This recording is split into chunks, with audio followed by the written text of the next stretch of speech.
और लेकर के हाजिर हूँ आज एक फिर नई क्लास आपके लिए। दोस्तों, स्वागत करता हूँ मैं आप सभी का वापस से आपके इस मंच डीजे सर क्लासेस पर, और हाजिर हूँ आज आपके लिए एक और नई क्लास लेके। दोस्तों, अपन इसमें पढ़ रहे थे, पिछला चैप्टर जो अपन ने किया था वो काउंटिंग ऑफ फिगर किया था। दोस्तों, कौन सा चैप्टर किया था दोस्तों? काउंटिंग ऑफ फिगर अपन ने स्टार्ट कर लिया था, और आज पढ़ने वाले हैं अपन नया चैप्टर। आज जो पढ़ेंगे एक नए अध्याय की शुरुआत करने वाले हैं। दोस्तों, आज का जो चैप्टर रहेगा अपना वो रहेगा ब्लड रिलेशन। लेकिन चैप्टर की शुरुआत करने से पहले मैं आपको कोर्स के रिगार्डिंग कुछ जानकारी देना चाहता हूँ। जानकारी यही है कि अगर आप कर रहे हैं मेरे साथ तैयारी और आप बनाना चाहते हैं अगर अपनी तैयारी को और मजबूत, तो आपको उसके लिए करना क्या होगा, आपको डीजे सर क्लासेस ऐप के अंदर टेस्ट 1 सब्सक्राइब करना होगा। दोस्तों, टेस्ट 1 सब्सक्रिप्शन की जो प्राइस रखी गई है वो 99 रुपीज़ है, एंड उसकी जो वैलिडिटी है वो 1 ईयर की है। और यूट्यूब पर भी आप चैनल को लाइक एंड सब्सक्राइब जरूर कीजिए। तो ये तो कोर्स के रिगार्डिंग जानकारी थी। और अपन क्या करते हैं, किसी भी चैप्टर की जो शुरुआत करते हैं किसी एक मोटिवेशनल कोट के साथ करते हैं। तो दोस्तों, आज का जो मोटिवेशनल कोट रहने वाला है अपना वो रहने वाला है कि दोस्तों, अगर अपनी को ज़िंदगी में सफलता हासिल करनी है तो सिर्फ किस्मत के भरोसे अपने को नहीं रहना है। अपने को अगर ज़िंदगी में सफलता हासिल करनी है तो उसके लिए मेहनत करनी पड़ेगी। किस्मत का भरोसा तो सिर्फ जुए में किया जाता है, किस्मत का भरोसा तो सिर्फ जुए में किया जाता है। लेकिन अगर आपको सफलता हासिल करनी है तो उसके लिए निरंतर मेहनत करते रहना होगा। ये था आज का मोटिवेशनल कोट। आई होप आपको अच्छा लगा होगा। और शुरुआत करते हैं आज की क्लास की। चलिए आइएगा, आज की क्लास में जो पढ़ने वाले हैं अपन पढ़ने वाले हैं ब्लड रिलेशन। दोस्तों, क्या पढ़ने वाले हैं? ब्लड रिलेशन पढ़ने वाले हैं, यानी रक्त संबंध। चलिएगा, सभी टॉपिक लगाइएगा। आज का नया जो टॉपिक है अपना वो है रक्त संबंध।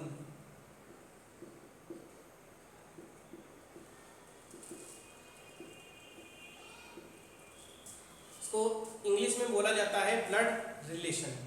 दोस्तों, चैप्टर की शुरुआत करने से पहले मैं आपको बता दूं कि इसमें कितनी जनरेशन होती है या जनरेशन में किस प्रकार जाए या किस प्रकार जनरेशन को देखा जाता है। यहाँ देखिएगा, सबसे पहले मैं आपको जो बताने जा रहा हूँ जनरेशन के बारे में बताने जा रहा हूँ। तो यहाँ पर देखिएगा, सबसे पहले तो आप क्या करें, अपने को स्वयं को मान लें।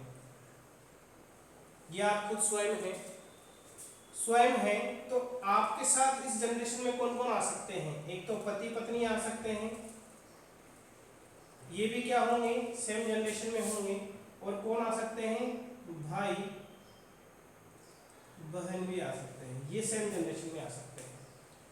अगर इससे ऊपर वाली जनरेशन की अगर मैं बात करता हूँ, सेल्फ से अगर ऊपर वाली जनरेशन की अगर मैं बात करता हूँ, तो पहली जनरेशन में कौन आएंगे? अपने माता पिता आएंगे। कौन आएंगे? माता पिता। और कौन आएंगे दोस्तों? अपने मामा, चाचा, चाची, ताऊ, ताऊ जी। ये सब किस में आएंगे? फर्स्ट जनरेशन में आएंगे। ये किस में आएंगे? सब फर्स्ट जनरेशन में आएंगे। उसके बाद अगर मैं और बात करूं कि सेकंड जनरेशन में कौन आएंगे दोस्तों? सेकंड जनरेशन में जो आएंगे ऊपर वाली जनरेशन में कौन आएंगे? दादा दादी या फिर नाना नानी। ये सब क्या होंगे? ऊपर वाली जनरेशन में आएंगे। लेकिन अगर मैं फिर बात करूं कि ऊपर वाली जनरेशन में कौन आएंगे? First generation, second generation and third generation. अपन जो पढ़ने वाले हैं मैक्सिमम 3 जनरेशन तक पढ़ने वाले हैं, 3 पीढ़ी तक ब्लड रिलेशन निकालने वाले हैं। चलिएगा, ऊपर आके अगर बात करें तो यहाँ कौन होंगे? परदादा परदादी और परनाना। और कौन होंगे दोस्तों? परनानी। ये क्या होंगे? थर्ड जनरेशन में। जैसे कि अगर मैं बात करूं, ये कौन सी जनरेशन है?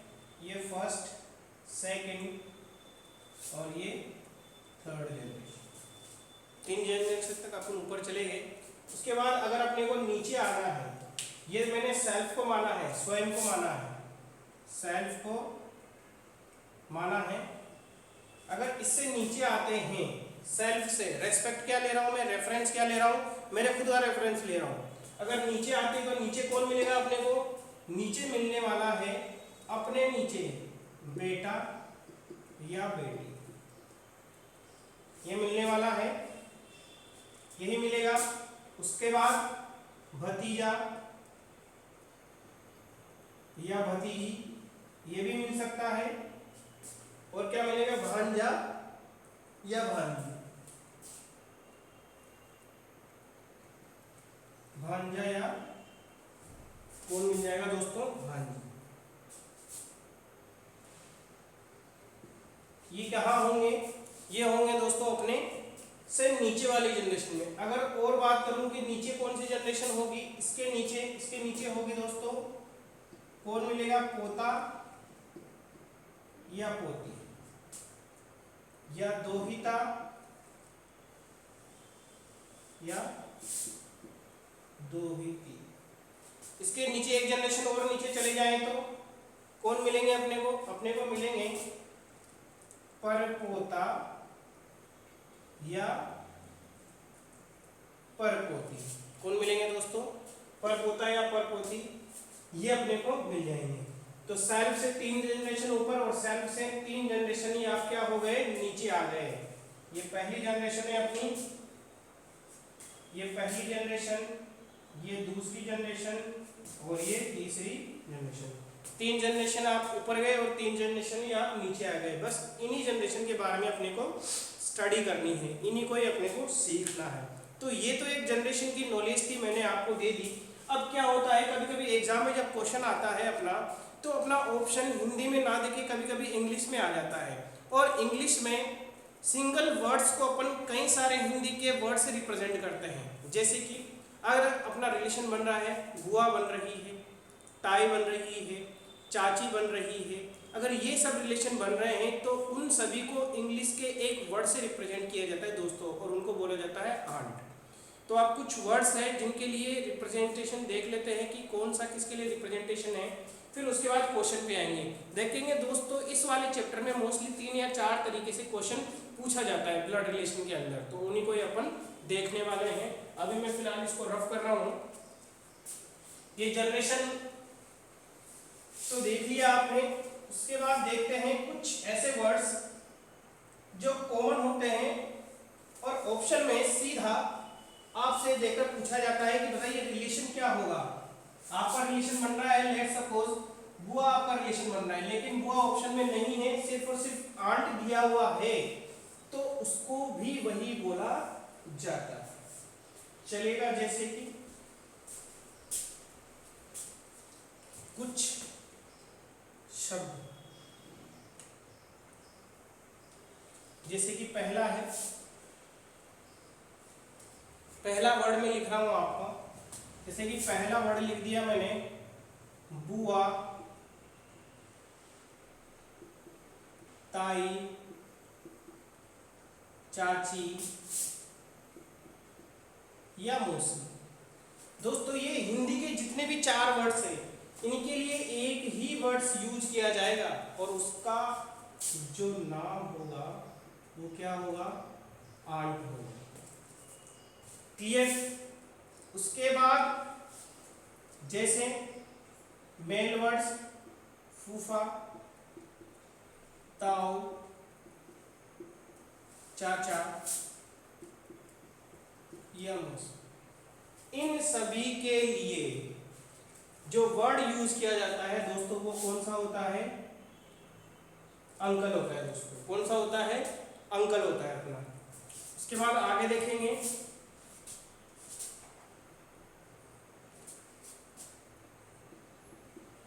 साली,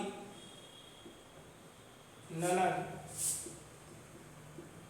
देवरानी या भाभी। दोस्तों इन सभी के लिए जो एक कॉमन वर्ड यूज होता है अपना, उसका नाम क्या है? उसका नाम है सिस्टर इन लॉ। क्या नाम है दोस्तों? Sister in law. उसके बाद 4th वाला देखिए,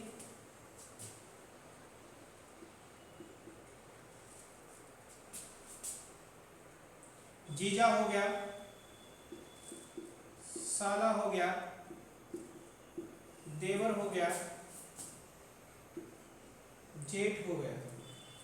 इन सभी के लिए जो वर्ड यूज किया जाएगा दोस्तों वो होगा अपना ब्रदर इन लॉ। कौन सा वर्ड यूज होगा दोस्तों? Brother in law. उसके बाद आगे देखिएगा, आगे जो यूज करने जा रहे हैं अपन, भतीजा या भांजे के लिए, भतीजा या भांजा के लिए एक सिंगल वर्ड यूज होता है, उसका नाम है नेफ्यू। कौन सा होता है दोस्तों? नेफ्यू होता है। उसके बाद 6 नंबर पे है अपना भतीजी या फिर भांजी। इन दोनों के लिए इंग्लिश में एक वर्ड यूज होता है नीज। कौन सा? नीज। तो दोस्तों आप इनका स्क्रीनशॉट ले सकते हैं कि इंग्लिश में कुछ ऐसे वर्ड्स हैं जिनका कॉमन हिंदी वर्ड है, जिनका कॉमन इंग्लिश वर्ड है। हिंदी में तो अलग अलग हैं सभी, लेकिन इंग्लिश में सबका कॉमन नेम है। वो देखिए कौन कौन है। बुआ, ताई, चाची या मौसी अगर अपना ऑप्शन बन रहा है, अपना रिलेशन बन रहा है, तो उसको किससे रिप्रेजेंट करेंगे? आंट से रिप्रेजेंट करेंगे। उसके बाद अगर अपना रिलेशन फूफा, ताऊ, चाचा या मौसा बन रहा है तो सबके लिए अंकल यूज करेंगे। उसके बाद अगर अपना रिलेशन साली, ननद, देवरानी, भाभी बन रहा है तो सभी को सिस्टर इन लॉ से रिप्रेजेंट किया जाता है। उसके बाद अगर अपना रिलेशन जीजा, साला, देवर या जेठ बन रहा है तो सभी को जो रिप्रेजेंट करेंगे ब्रदर इन लॉ से करेंगे। उसके बाद अगर अपना रिलेशन भतीजा या भांजा बन रहा है तो इन सभी को जो यूज किया जाएगा नेफ्यू से रिप्रेजेंट करेंगे, और भतीजे और भांजी को जो रिप्रेजेंट करेंगे अपन वो रिप्रेजेंट करेंगे नीस से। दोस्तों आई होप आपको समझ में आ गया होगा कि इनको किस तरह से यूज करना है। दोस्तों आइएगा अब करते हैं क्वेश्चन की शुरुआत। लेकिन क्वेश्चन की शुरुआत करने से पहले एक चीज और देख लीजिए कि सेम जनरेशन के लिए आप कौन सी लाइन यूज करें और जनरेशन गैप के लिए आप कौन सी लाइन यूज करेंगे, और अगर रिलेशन मेल है या जेंडर उनका मेल है तो उनको कैसे रिप्रेजेंट करेंगे, और जेंडर अगर फीमेल है तो उनको कैसे रिप्रेजेंट करेंगे। देखिएगा यहाँ पे आगे सेम जनरेशन के लिए, सेम जनरेशन में अगर कोई रिलेशन है, सेम जनरेशन में अगर कोई रिलेशन है तो कौन सी लाइन का यूज करो? क्षैतिज रेखा का यूज करो। क्षैतिज रेखा यूज करो। क्षैतिज रेखा ये वाला इसका साइन होता है, क्षैतिज रेखा यूज करो। जनरेशन अगर गैप है, जनरेशन अगर गैप है तो खड़ी रेखा या वर्टिकल लाइन का यूज करो दोस्तों। जैसे कि ये वाली लाइन, खड़ी रेखा ये वाली लाइन हो जाएगी अपनी, ये जनरेशन गैप को डिनोट करेगी। ये वाली लाइन अपनी जनरेशन गैप को डिनोट करेगी और ये वाली लाइन अपनी सेम जनरेशन को डिनोट करने वाली है। उसके बाद अगर जेंडर अपना जेंडर मेल हुआ, जेंडर मेल हुआ तो आप प्लस साइन यूज कर सकते हैं या उनको बॉक्स में बंद कर सकते हैं। या तो प्लस साइन यूज कर लो या फिर बॉक्स में बंद कर दो। अगर जेंडर अपना फीमेल हुआ तो उनके लिए आप नेगेटिव यूज कर लो या फिर उनको सर्कल में बंद कर दो। ये रिप्रेजेंटेशन है, साइन रिप्रेजेंटेशन है, इससे आपको करना पड़ेगा, उनका जेंडर भी क्लेरिफाई करना पड़ेगा, तब जाके आप उनमें अच्छी तरह से रिलेशन बना पाएंगे दोस्तों। क्लियर? तो ये था कि सेम जनरेशन के लिए आप कौन सी रेखा यूज करें या कौन सी लाइन यूज करें, और जनरेशन गैप के लिए कौन सी लाइन यूज करें। सेम जनरेशन के लिए आप क्षैतिज रेखा यूज करेंगे और जनरेशन गैप के लिए आप खड़ी रेखा यूज करेंगे। अगर अपना जेंडर अगर मेल हो रहा है तो आप उसको पॉजिटिव साइन से या फिर उसके लिए एक रेक्टेंगल साइन या बॉक्स से उसको बंद कर देंगे, उसको बॉक्स में बंद कर देंगे। उसके बाद अगर फीमेल अगर ना जेंडर निकल के आता है तो उसको आप नेगेटिव साइन से या फिर उसके लिए सर्कल यूज कर सकते हैं। ये एक जनरल इंफॉर्मेशन थी। ब्लड रिलेशन शुरुआत करने से पहले मैंने आपको बताई कि किस प्रकार से जनरेशन गैप आता है, किस प्रकार से सेम जनरेशन होता है, किन किन के लिए होता है, और अगर इंग्लिश में आंट होता है तो उसका हिंदी में मतलब क्या क्या होता है, या हिंदी में कई सारे वर्ड्स होते हैं तो उसका एक सिंगल वर्ड होता है, वो भी मैंने आपको यहाँ पे बता दिया। उसके बाद शुरुआत करते हैं क्वेश्चन की। क्वेश्चन किस प्रकार से फॉर्म होके आता है इसमें चलेगा, देखेंगे क्वेश्चन किस प्रकार से फॉर्म होके आता है।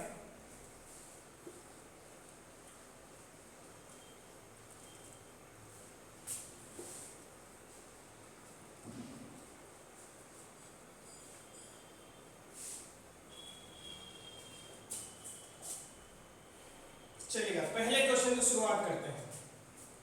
पहले क्वेश्चन से इसकी शुरुआत करते हैं। Type number first, type number first है दोस्तों, यहाँ पर मैं लिख रहा हूँ type number first. Type number first जो क्वेश्चन बनेंगे किस प्रकार से बनेंगे, यहाँ देखिएगा। ए बी की पुत्री है, ए बी की पुत्री है, बी सी की माँ है, बी सी की माँ है, डी सी का भाई है, डी सी का भाई है, डी सी का भाई है। यह बताइए कि डी का ए से क्या रिश्ता है। तो डी का ए से क्या रिश्ता है, आपको क्या बताना है, डी का ए से क्या रिश्ता है।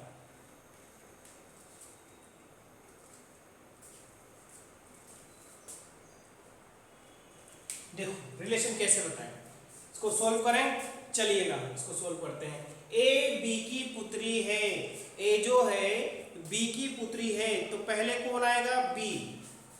ए बी की पुत्री है, ए बी की पुत्री है, तो ए नीचे आएगा, क्यों, जनरेशन गैप है, आप स्वयं हैं बी और आपकी पुत्री ए है, वो नीचे आएगी। और जेंडर किसका क्लियर है, ए का कि बी का, ए का क्लियर है। ए जो है बी की पुत्री है, तो जेंडर इसका क्लियर है। मैंने इसको बंद कर दिया सर्कल में और इस पे लगा दिया माइनस भी लगा दिया। उसके बाद आगे चलते हैं। बी सी की माँ है, बी जो है किसकी माँ है, सी की माँ है, तो जेंडर किसका क्लियर हो गया, बी का। सी की माँ है यानी सी भी कहाँ आएगा, नीचे आएगा। ए बी की पुत्री है, ए भी नीचे आया, और बी सी की माँ है तो सी भी कहाँ आएगा, बी जो है सी की माँ है, सी भी कहाँ आएगा, नीचे आएगा। तो इसका भी कहाँ बनेगा, नीचे बनेगा। अभी सी का पता नहीं है कि सी कौन है, सी का जेंडर डिसाइड नहीं है, सी को मैंने ऐसा का ऐसा लिख दिया। डी सी का भाई है, डी जो है किसका भाई है, सी का भाई है, डी सी का भाई है, तो डी का जेंडर क्लियर है ना कि सी का। अभी सी का कोई जेंडर क्लियर है ही नहीं, तो डी का ए से क्या रिश्ता है, तो डी का ए से क्या रिश्ता है। आपसे क्या पूछा है, डी का, तो का को अंडरलाइन कर लो भाई, का को क्या कर लो, अंडरलाइन करो आप कि रिलेशन किसका पूछा जा रहा है, का को अंडरलाइन करो।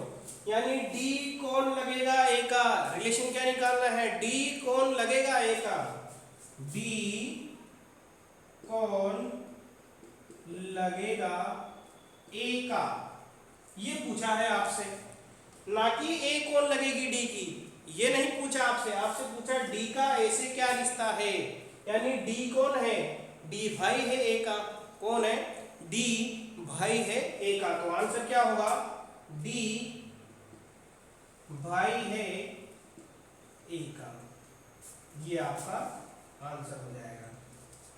आई होप आपको समझ में आया होगा किस प्रकार से इसका रिलेशन अपने को देखते हुए चलना है दोस्तों। चलिए आगे चलते हैं।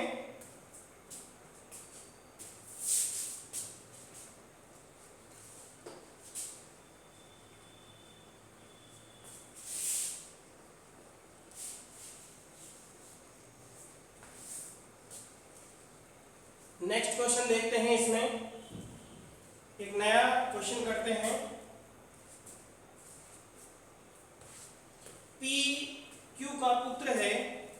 क्वेश्चन है P Q का पुत्र है, P Q का पुत्र है, जबकि Q तथा R आपस में एक दूसरे की बहनें हैं, तथा Q तथा R आपस में एक दूसरे की बहनें हैं। Q तथा R आपस में एक दूसरे की बहनें हैं। T R की माँ है, T R की माँ है। यदि S T का पुत्र है तो, यदि S T का पुत्र है तो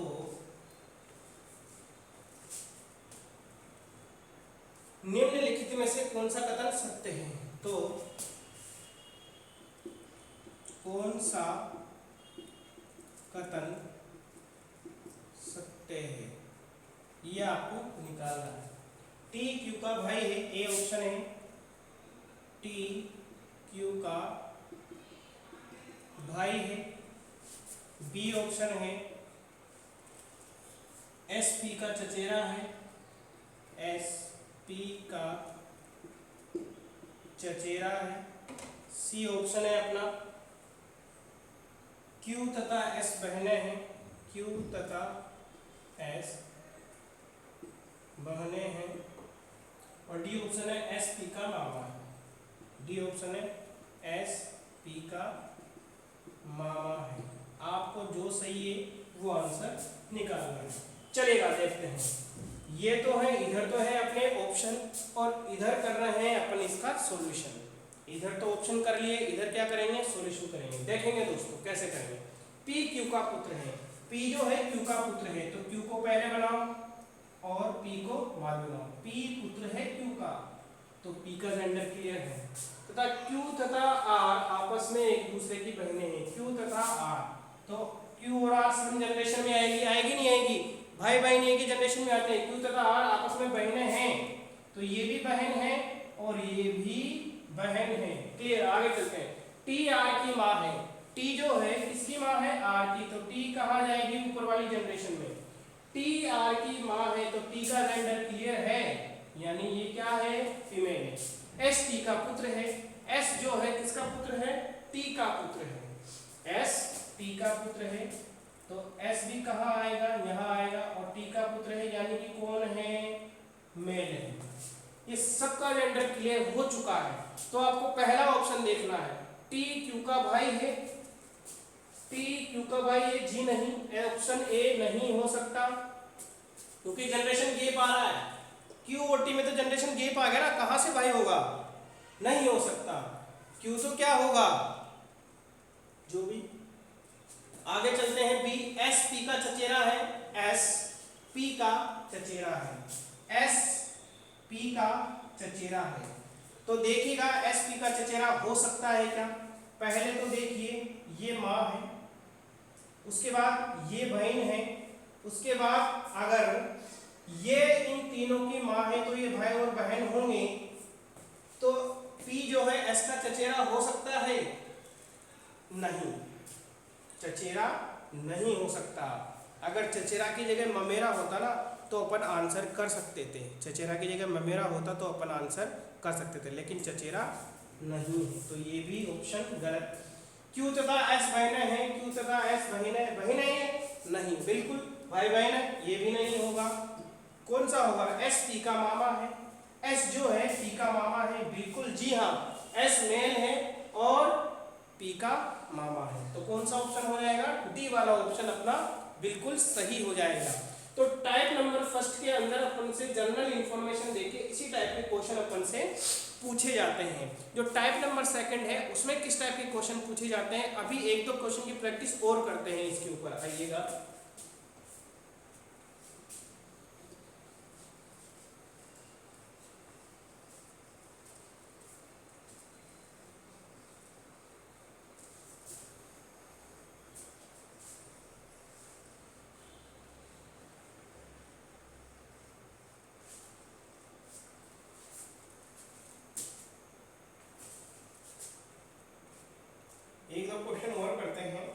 पे।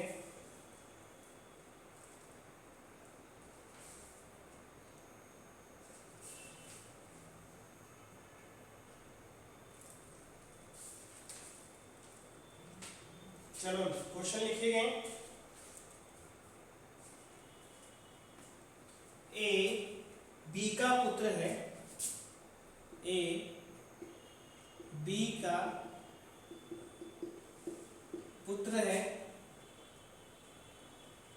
बी और सी बहनें हैं, बी व सी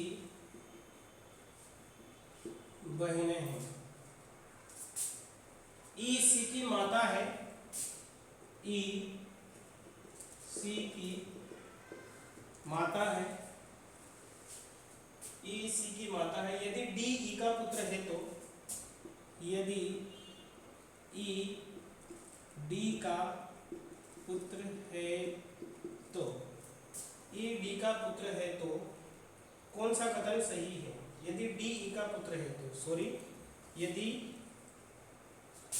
डी ई का पुत्र है तो कौन सा कथन सही है? तो कौन सा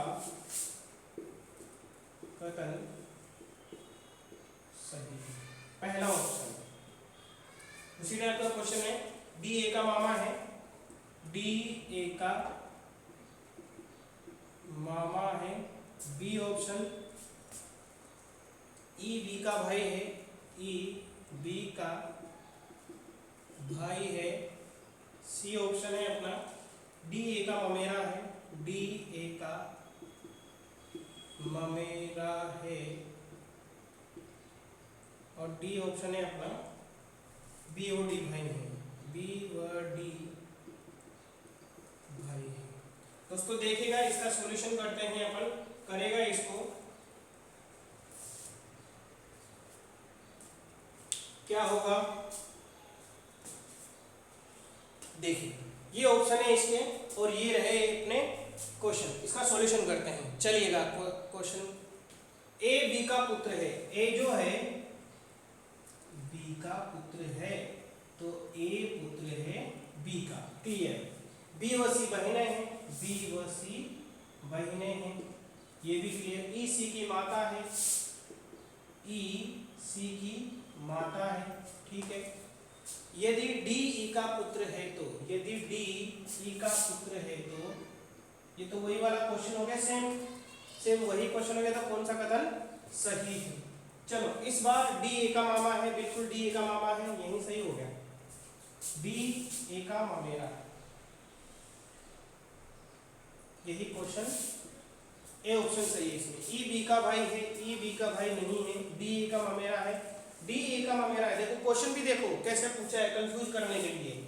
मैंने पिछले वाले क्वेश्चन में आपसे बोला था अगर ममेरा वहां चचेरा था, यहाँ ममेरा है, अगर यहाँ ममेरा होता मैंने बोला था सही होता। लेकिन क्वेश्चन भी फॉर्म देखो कैसे हो रहा है, डी ए का ममेरा है, डी ए का ममेरा है, यानी डी कौन लगेगा? ए का मामा लगेगा, भांजा थोड़ी लगेगा। अगर ऐसा होता कि ए डी का ममेरा है, देखो यहाँ पर ए डी का ममेरा होता तो फिर ये वाला सही होता, ए और सी दोनों ऑप्शन सही होते हैं, ए और सी दोनों ऑप्शन सही होते हैं। कब होते? जब ए डी का ममेरा होता। लेकिन फिलहाल डी ए का ममेरा है, ये नहीं है।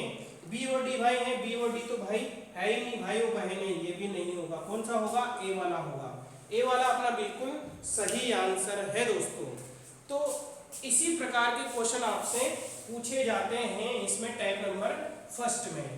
अब आगे चलते हैं कि इसमें अभी 2-3 टाइप के क्वेश्चन और बचे हुए हैं दोस्तों, उनको अपन करेंगे नेक्स्ट वाली क्लास में। जो टाइप बचे हुए हैं इस ब्लड रिलेशन में, उनको अपन क्या करेंगे अगले वाली क्लास के अंदर करने वाले हैं। अभी फिलहाल के लिए एक क्वेश्चन और करते हैं इसमें।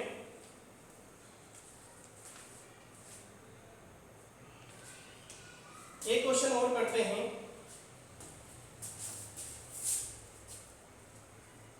बी डी की माँ है, बी डी की माँ है और सी डी का भाई है, और सी डी का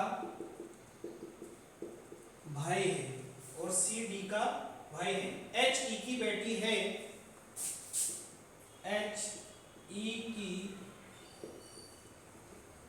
बेटी है, एच ई की बेटी है, जबकि डी ई की पत्नी है, जबकि डी ई की पत्नी है, डी ई की पत्नी है, तो ई और सी में क्या संबंध है? तो ई व सी में क्या संबंध, ये आपसे पूछा गया है दोस्तों, आपसे क्या पूछा गया है? ई और सी में क्या संबंध है? इसको कोशिश करिए, आप करने की कोशिश कीजिए, क्या संबंध निकल के आएगा ई और सी में। तो इसका सॉल्यूशन देखते हैं, इसका सॉल्यूशन क्या होगा, यहाँ पर नोट करते हैं अपन सॉल्यूशन। चलो, बी डी की माँ है, बी डी की माँ है, तो बी डी की माँ है, बी माँ है डी की, तो बी का रिलेशन जेंडर क्लियर है, बी डी की माँ है, और सी डी का भाई है, और जो सी है किसका भाई है? डी का भाई है, सी डी का भाई है, इसका भी जेंडर क्लियर हो गया। एच ई की बेटी है, एच जो है ई की बेटी है, जबकि डी ई की पत्नी है, जबकि डी जो है किसकी पत्नी है?